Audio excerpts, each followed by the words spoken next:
to be educated, but I'm so frustrated. Hey guys, welcome back to the Music Mindset Channel. Hey, what we're going to be talking about tonight is the Dazz Band. Let It Whip. Come on, man. Y'all don't remember that song? That song was all over the airwaves back in the day. I'm talking about in the mainstream and the R&B charts. Soul Train, you name it. Them boys were bad. We're going to get into that tonight, learn a little bit more about the song and some of the other songs they did. And I guarantee you, man, this is going to be a ride that you'll appreciate. Hang around to the bottom.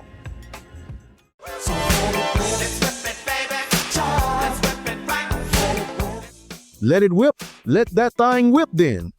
Yeah, man, that was the Dazz Band. And this track came out in the early 80s, at a time of transition for me, the last days of high school and making final plans for going off to college in a few months.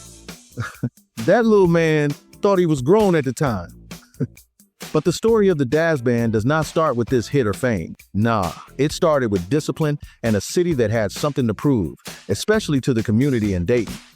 We are talking about Cleveland, Ohio in the mid-1970s, and it would become the home of the Rock and Roll Hall of Fame in the 90s. But back then, the city was a place where the sound was not just music, but a movement known as the Ohio Sound.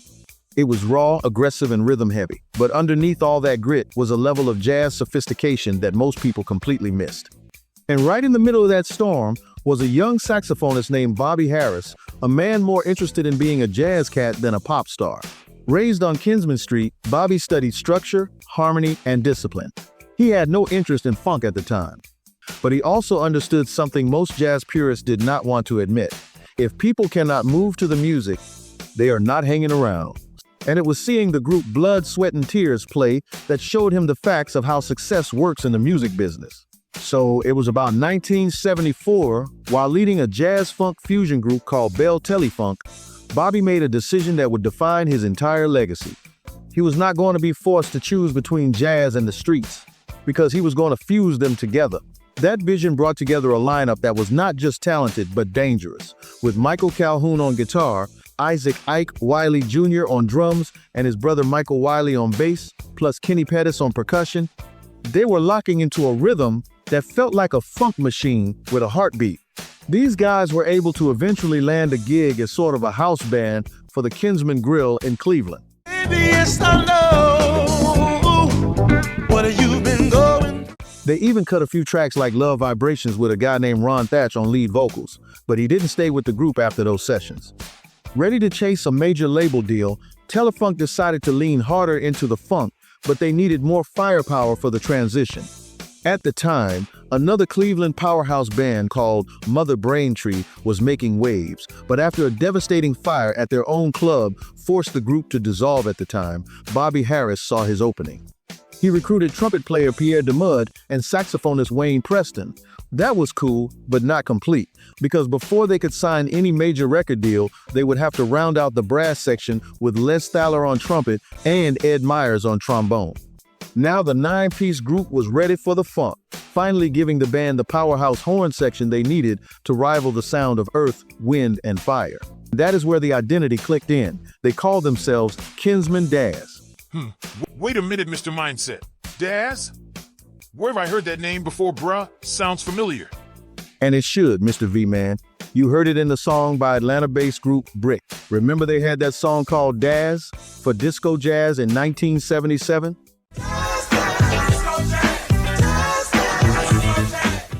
Some think the Dazz Band took the word from Brick, but others, like Bobby Harris, say, Dazz is jazz, just saying danceable jazz. It's some jazz you can dance to, you know.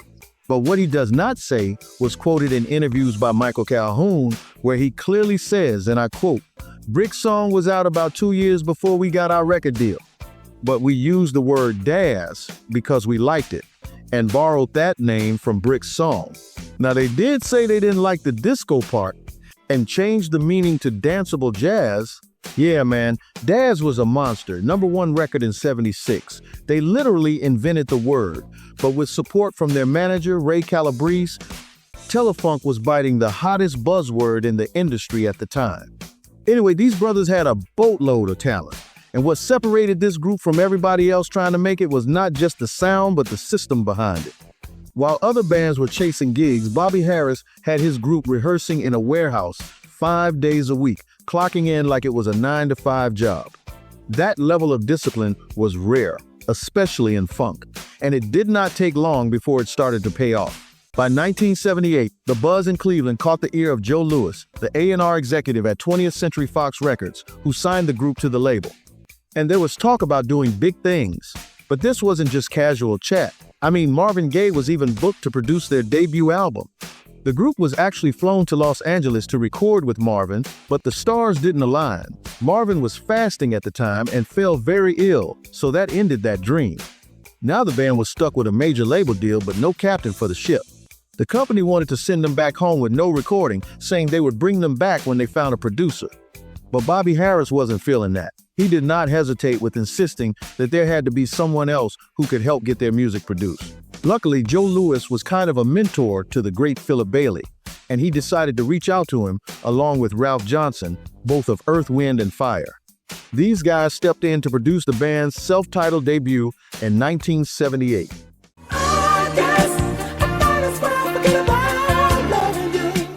And they also did the follow-up album called Dazz in 1979.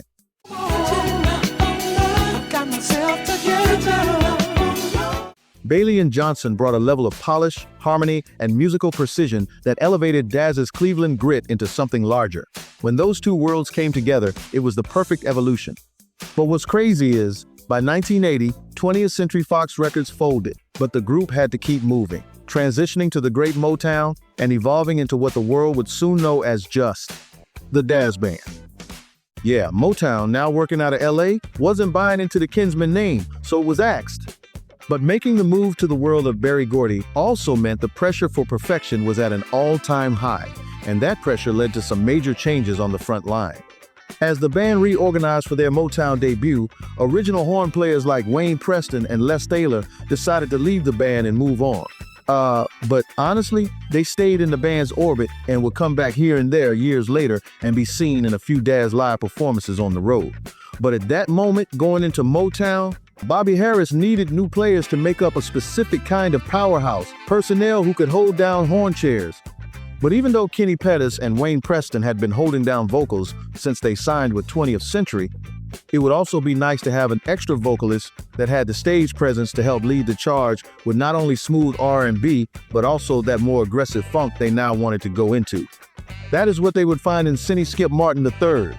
Skip was the lead singer and trumpet player for another local band in the area. He also happened to know what had happened with the guys quitting the Dazz Band too. So we needed a trumpet player. So at the end of the Skip, I was in a band called Mighty Generation. They opened up for us, and then at the end of our show, he came and said, "Hey, I heard you guys looking for a trumpet player. So I'm your man if you're looking for a trumpet player." And that's how he got immersed in the group as they started. With Skip Martin locked in alongside the other horn players, the Dazz Band had the dynamic energy they needed to compete with the best in the industry. They spent almost 6 months in the studio rehearsing their Motown debut album, Invitation to Love.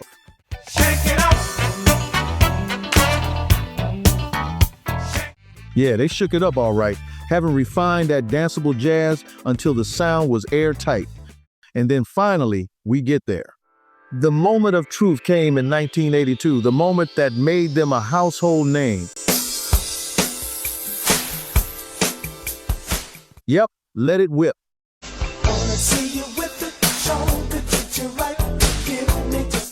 These boys had some directions for you to follow.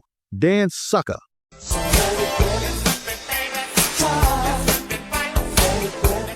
Producers Reggie Andrews and Indigo Chancellor introduced a track built around emerging technology, like the Roland TR-808 and the Lindrum machines. Oh yeah, you knew what time it was when that beat and the groove came in. But what made the difference was how the Dazz Band layered live funk over that programmed precision so that human feel sat perfectly inside mechanical timing. But that bridge?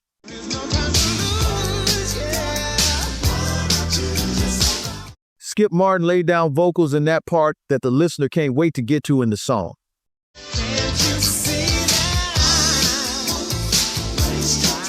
Dude was bringing that Stevie Wonder to the dance groove here. This brother should have gotten paid twice for his contribution on this R&B funk masterpiece. I might as well go under the hood right quick before we finish the rest of the story.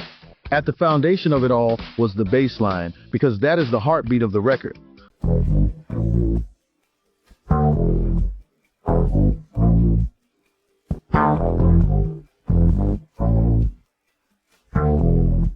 When that synth bass hit, it wasn't just a funky and iconic part, it was another shift in sound for R&B.